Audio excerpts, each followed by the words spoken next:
Assalamualaikum warahmatullahi wabarakatuh. Perkenalkan dulu sebelumnya, di sini perwakilan dari Umi Anawah atau Umi Keren ya, kita berempat ya. Perkenalkan, ini mubalik pertama itu Umi Rohmin dan mubalik kedua Umi Desi, dan di belakang saya ini mubalik gak Dek? Tapi udah balik. Ya, ini Umi Ikfi dan saya Umi Zaim. Oke, kita langsung aja, kita membahas tentang kegelisahan orang tua mengenai cara kapan anak itu harus diajari membaca dan menulis. Langsung aja, karena ini sangat seru sekali untuk dibahas dan sebagai ilmu nanti untuk orang tua ketika mengajari anak dan mendidik anak ketika membaca atau menulis. Oke, langsung aja kita langsung tanyakan kepada beliaunya. Oke, Mi, langsung aja ya. Usia kapan anak itu harus diajari membaca? TKB, TK atau SD atau malah sebelumnya? Menurut saya, anak baiknya diajari membaca dan menulis itu malah sejak lahir. Oh, sejak lahir. Kenapa sejak lahir? Berarti itu orang tua ketika melahirkan itu harus Diajari menulis langsung. membaca, nulis. Ayo gini nak, kita sambil ngomong gendong, ini bacanya, ini ibu namanya siapa? Kita tahu fitrah anak memang sebagai pembelajar, ya kan. Buktinya ketika lahir kita lihat, udah punya anak belum ya? Belum. Nah, Desi ketika lahir kan ya, kita lihat anak matanya berbinar-binar, terus kadang nangis, terus umur 1 bulan sudah memandang kiri kanan, itu berarti tandanya anak sudah mulai belajar. Oh, berarti nek pas anak nangis iki wis belajar. Dia sudah belajar. Dia sudah belajar memahami situasi, suasana, lingkungan di rumahnya sejak di dunia. Jadi mulai mengenal suara ibu, mulai melihat dunia itu juga sudah belajar. Terus Itu biasanya di usia berapa bulan? lahir kan udah bisa lihat. Cuma Enggak, lahir belum bisa lihat aku. gini, udah bisa lihat, cuma masih samar-samar. Iya. Nggak lihat sama sekali. Cuma umur 3 bulan memang sudah kita kelihatan jelas. Paling tapi pendengarannya sing lebih tak. Cuma kan itu tadi, karena fitrah seorang manusia juga seorang harus jadi pembelajar. Terus apakah sejak lahir memang harus diajari baca, terus dipegangi pensil biar bisa nulis? Sebenarnya kalau kita ngomong tentang membaca dan menulis itu kalau kita mengartikan hanya sebatas membaca buku dan menulis dengan pensil, itu baru artian membaca dan menulis arti sempit saja. Arti luasnya apa?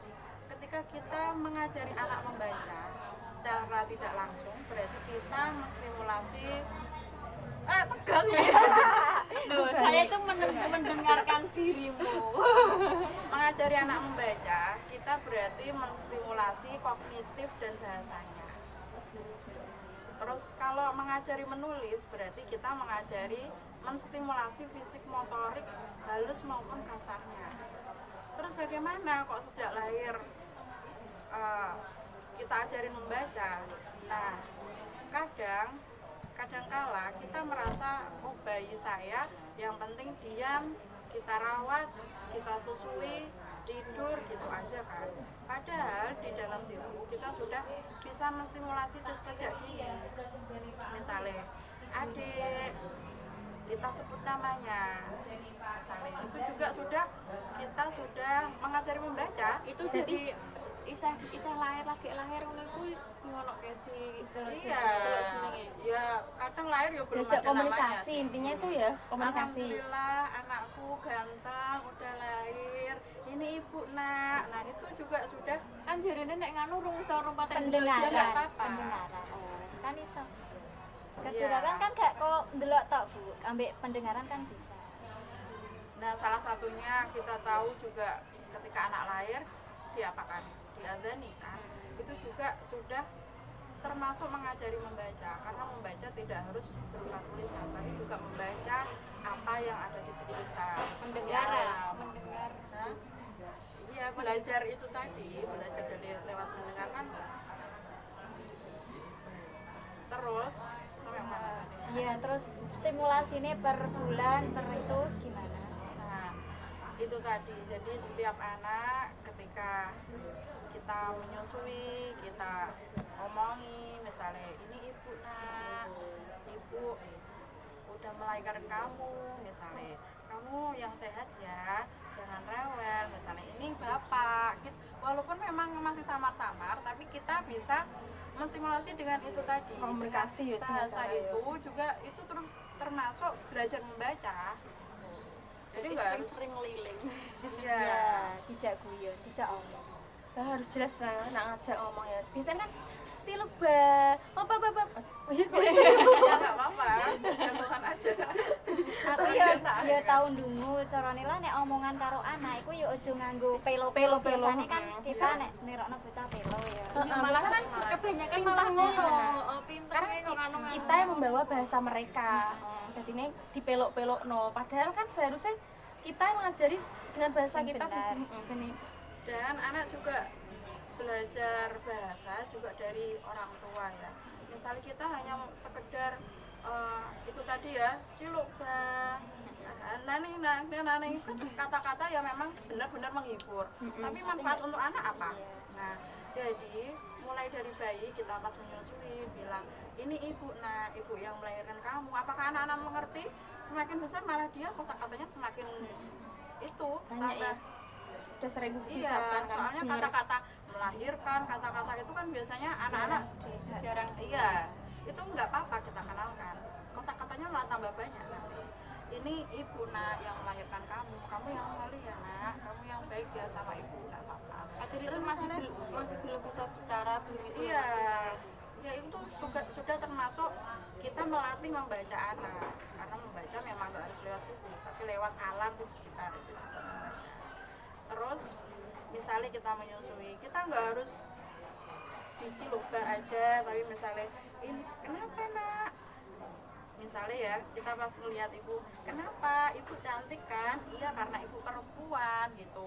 Jadi ada kata-kata cantik, ada kata-kata perempuan. Semakin banyak kosakata yang kita sampaikan sejak lahir, maka dia dewasanya juga kosakatanya akan semakin banyak. Itu sudah termasuk membaca. Itu membaca Iya, usia terus pra menulis. sekolah. Hmm?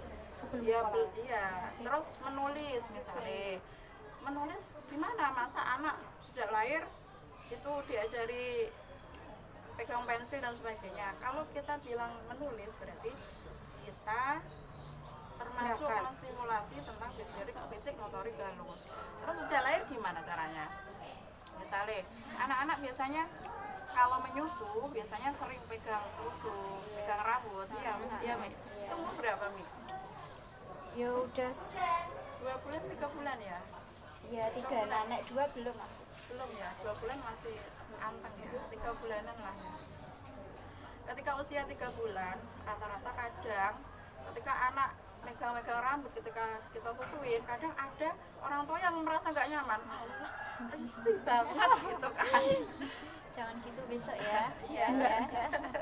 Insya Allah enggak ya. Nah, padahal anak memegang kerudung saat menyusui, memegang rambut, dia belajar memegang, itu sudah menstimulasi fisik motorik yang nanti kedepannya juga sebagai modal dasar menulis. Tuh. Jadi ketika masuk nggak sih? Iya. Masuk banget. Rata-rata wong tua ya iku nek pasti Iya, langsung risih ya. Terus kan biasanya kan gini ya kan, anak ketika kan megang muka ya, meraba kan, biasa seringnya kan anak meraba mukanya orang tua terus kebanyakan terus orang tua ya, lihatku terus anaknya terus tangani terus digigit. Pernah lihat gak? Ih, masuk tak pernah.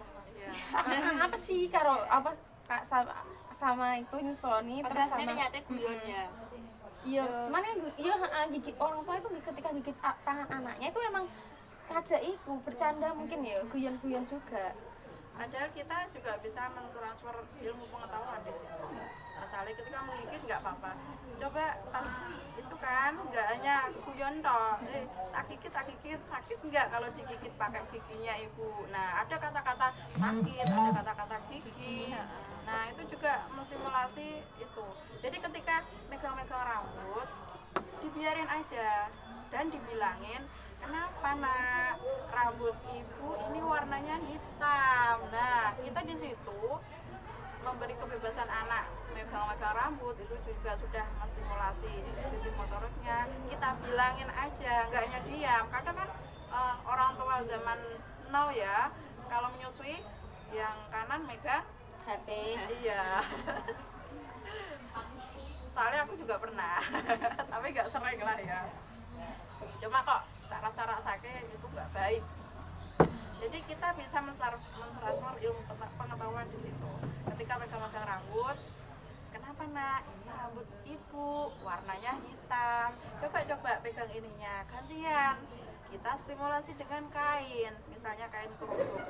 Ini nak coba pegang. Nah nanti dia akan mengalihkan ke, nah ini kerudungnya ibu, ini dari kain, rasanya gimana, halus kan. Kita stimulasi dengan kata-kata itu, nggak harus lagi saya bayi angker tak omongi saana nih, nggak bisa.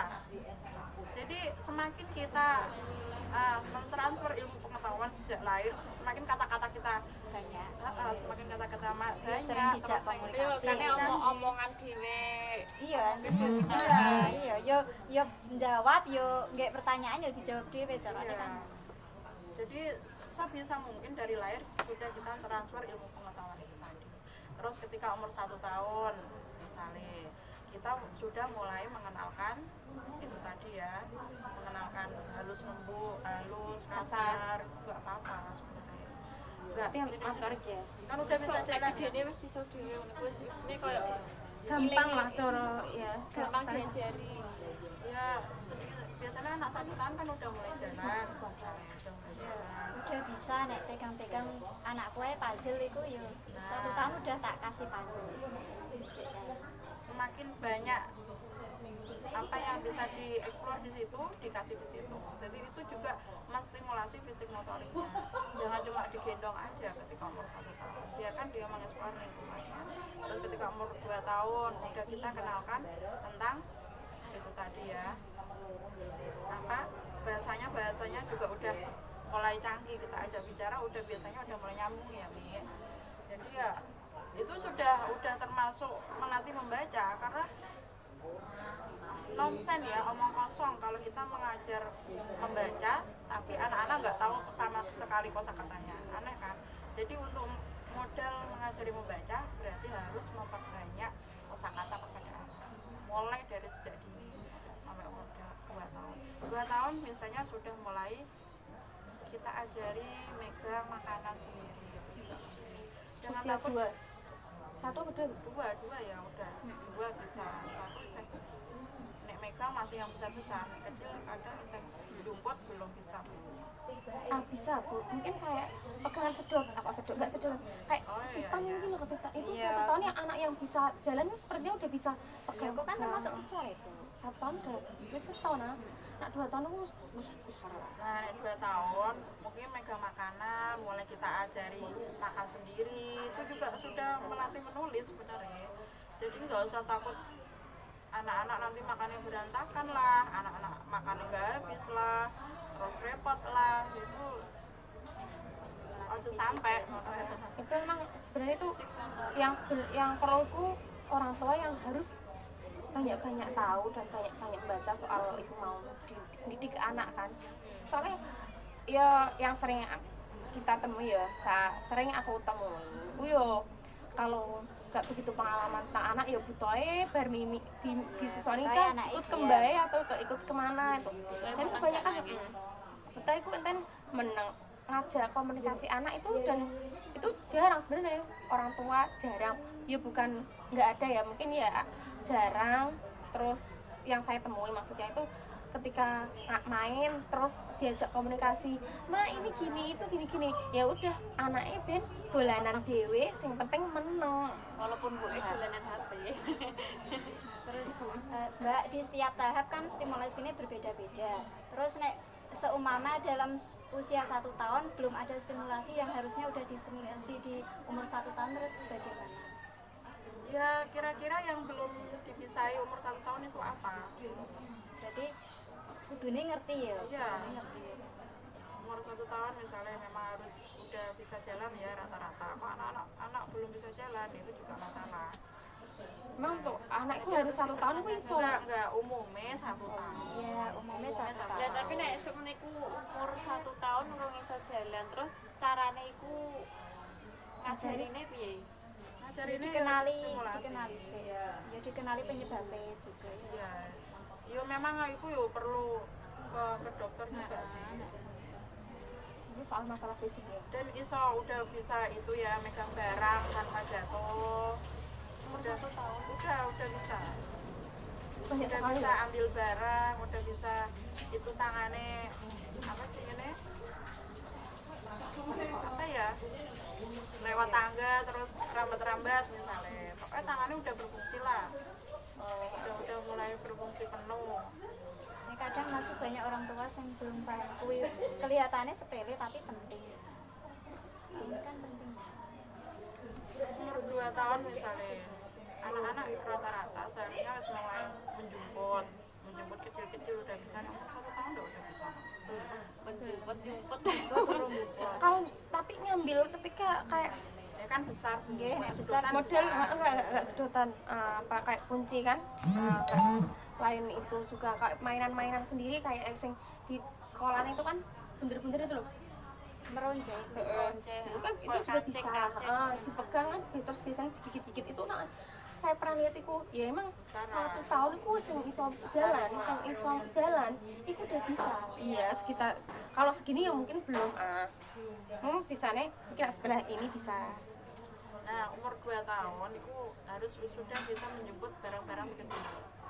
Soalnya apa? Kita nulis ngerti kan? Nah, iya, Nulis nggak pakai 5 kan? Pakai 3. Nah, itu umur 2 tahun.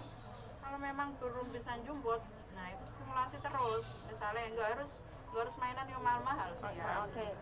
Udah itu sekarang itu kan sudah pra ya.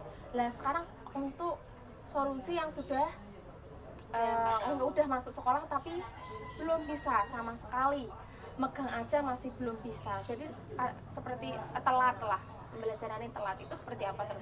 Ya sebentar, kita runtut dulu umur 2 tahun ya.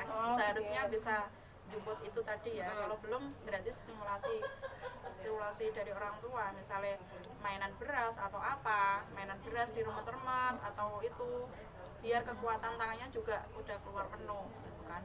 Umur 3 tahun kalau bisa memang anak-anak sudah diajari keterampilan hidup berupa apa aja, misalnya nyisir rambut, Nyisir. Anaknya yang nyisir sendiri atau nyisir sendiri. Nganggo klambi. Nah, pakai sepatu sendiri. 2 tahun 3 tahun, ini Tiga udah tahun, udah oke. masuk 3 tahun ya. kita masuk usia 3 tahun. Nah, stimulasinya itu juga penting, itu juga termasuk kita mengajari anak-anak modal dasar untuk menulis. Terus pakai sepatu sendiri, nyopot celana sendiri ya, itu umur 3 tahun keterampilan hidup itu harus sudah terpenuhi. Soalnya pengaruh banget ketika umur 3 tahun belum bisa pakai sepatu sendiri, belum bisa pakai celana sendiri, nyisir rambut nggak bisa, itu pengaruh. banyak yang belum Nah, bisa. kan kenapa kok nggak bisa? Ya dari orang tuanya nggak diajarin. Nah itu, jadi Kelamaan sebagai ya tak cepatan wae. misalnya memang orang tua sibuk, jadi ada nggak harus tiap hari, ada mungkin orang tuanya PNS ya, Sabtu Minggu kan kita bisa nemenin anak. Sekali-kali memang anak harus dilatih itu tadi, keterampilan hidup itu pengaruh juga ke depannya soalnya. Kadang kan ada orang tua yang nggak mau ribet, ini kayak apa jajal iki pakai celana sendiri, sing anaknya nggak mau. Terus baruku yowes kena tangguk, kayak kadang juga ada yang gitu. Ya nanti dilihat ke depannya gimana. Nanti nanti kita bahas ke depannya ya. Mungkin perlu diperbandingkan itu antara anak pertama dan kedua, itu bisa dicoba dipraktekkan anaknya Anak sendiri-sendiri. pertama rata-rata itu ya disayang-sayang gitu ya. Apalagi itu pengaruh banget ketika hidup ambek baik. Pasti ketika orang tua pengen ngajarin nih mandiri, tapi ketika baik terusan gaginan kok pesuan ndak, itu juga pengaruh juga. Lingkungan itu banget pengaruh. Terus mengajari membaca gimana sebenarnya? Mulai 1 tahun atau mulai dia anak-anak sudah bisa melihat dengan jelas lah, mulai 8 bulan misalnya, kita biasakan dibacakan buku. Ayo dibacakan buku enggak? Pelajaran Itu usia berapa, Bu? 8 bulan. Oh, berarti 8 pas bulan. setiap Iya, itu penting. Jadi anak kadang membaca tapi nggak tahu maknanya apa itu yang Iya. dibaca. Usia 8 bulan sudah ada kebiasaan dibacakan buku anaknya sebelum tidur. Wah, itu bagus sekali. Nanti Gambar-gambar efeknya ya, kelihatan iya. banget. Ya.